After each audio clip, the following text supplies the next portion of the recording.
All right, thank you to Colorado for being here, Coach.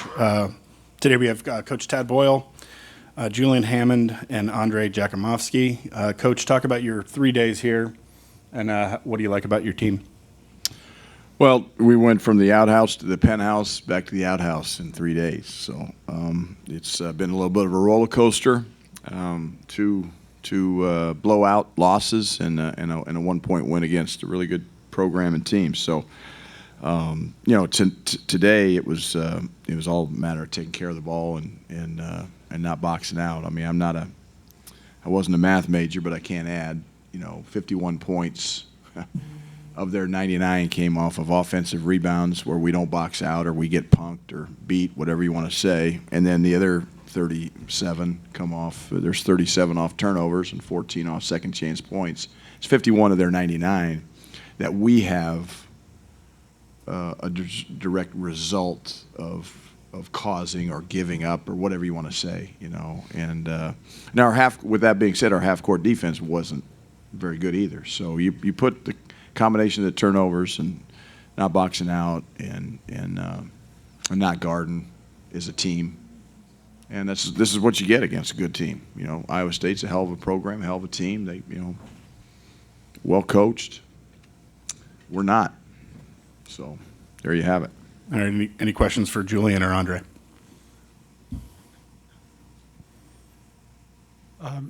Yeah, for either of you, despite the turnovers, like Tad just mentioned, all that, at halftime, it didn't seem like you were in much different of a position than you were against UConn.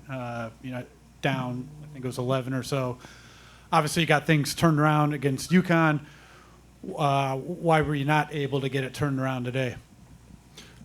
We just couldn't get stops. For us, everything starts on the defensive end, and they scored 99 points, so we just couldn't get stops. And like Coach said, we didn't take care of the ball, and those are two huge things for us.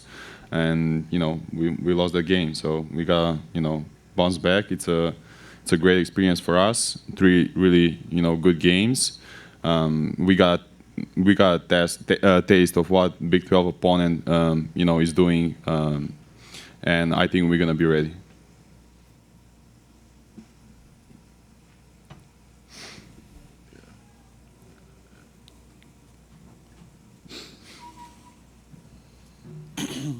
Yeah, Julian, if I could just ask you to kind of recap the trip. As Tad said, you had a really good win, but a couple of tough losses, and don't want to fly back across the Pacific after a performance like this. But how can you use this with you and your teammates to, try and move forward and use this as a learning exercise, or maybe the type of player that if there's a game of this level where you lose by 30 points or so, would you rather just have it out of sight, out of mind? Because you got to play them again twice. We play against 3 good teams. They pressure a lot, so it's something that we haven't really seen as much at this high of a level. And I would say does it on the ball and off the ball. So I think what we can take from these games are just how to handle pressure better, especially in games like this where they're not just making us turn over, like they're scoring out of it, which makes it impossible to guard and get back, because transition defense, when they're getting steals is much harder than, off a miss or if we're set up. So I think we're just going to take back, getting used to the pressure and the physicality and all that, and just so we can get that going for the rest of these games and then into league play. Julian, yeah, you mentioned their pressure. Obviously, it's something they've been known for, but this is the best transition offense they've ever had. When it starts to come, when they poke a couple away and start taking them back the other way, did it start to feel like it's just happening every possession or so? Yeah, it felt like they were pressuring, and they would get out one time, and then we would have a bad possession, maybe a quick shot, a bad shot. They get out on those too, so they just find a way to try and turn you over, and then try and speed you up to get you to take a quicker shot. And I felt like we let too many of those possessions just, compound. We still scored 71 points, but a lot of it was just us not being able to get back and stop them. Good. We'll let Julian and Andre get back with your team. Any questions for Coach?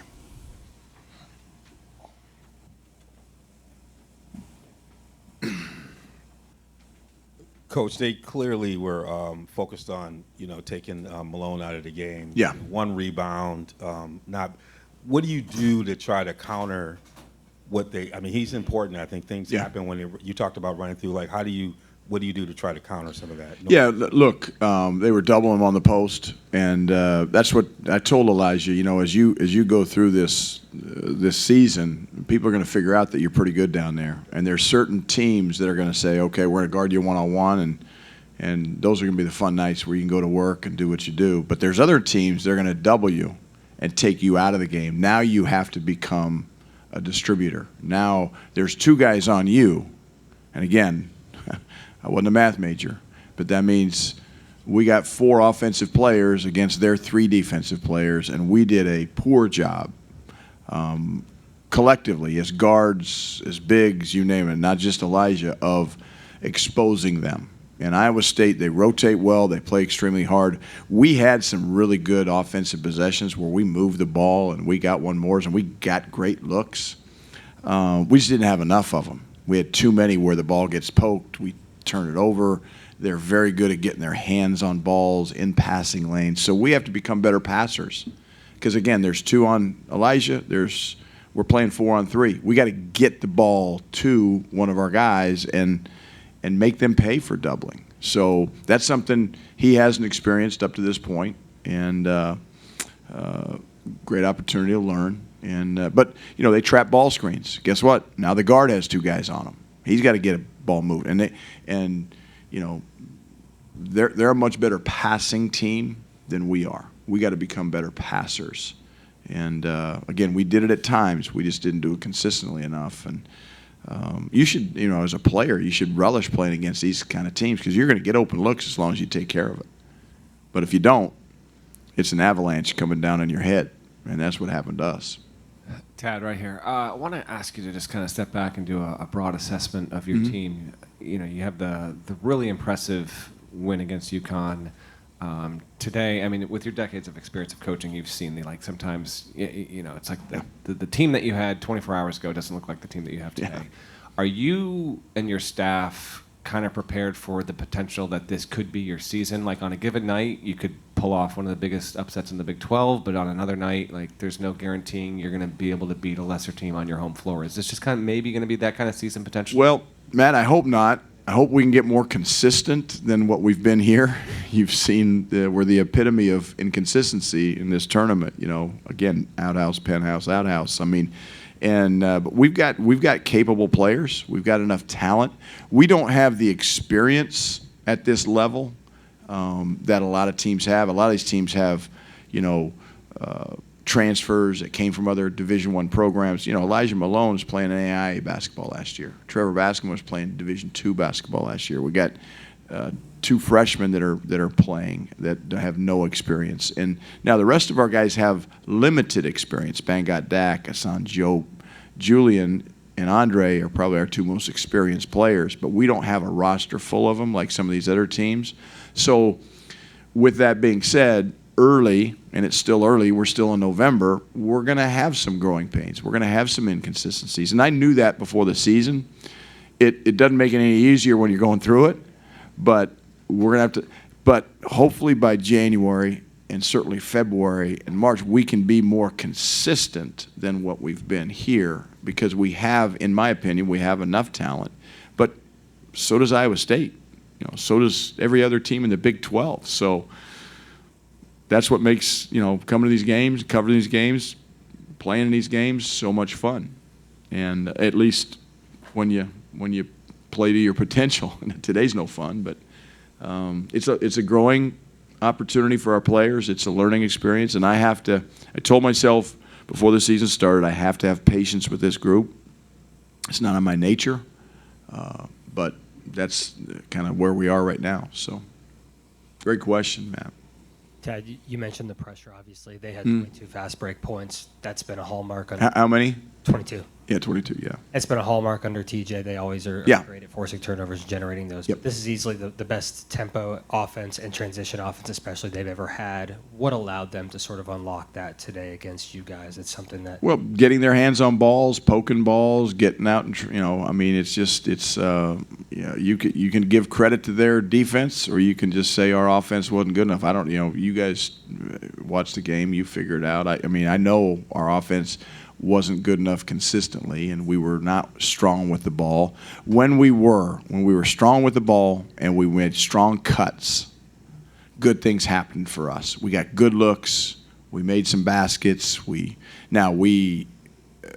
didn't finish like we're capable of finishing. I mean, we missed a wide open dunk. We missed 2 or 3 at the rim.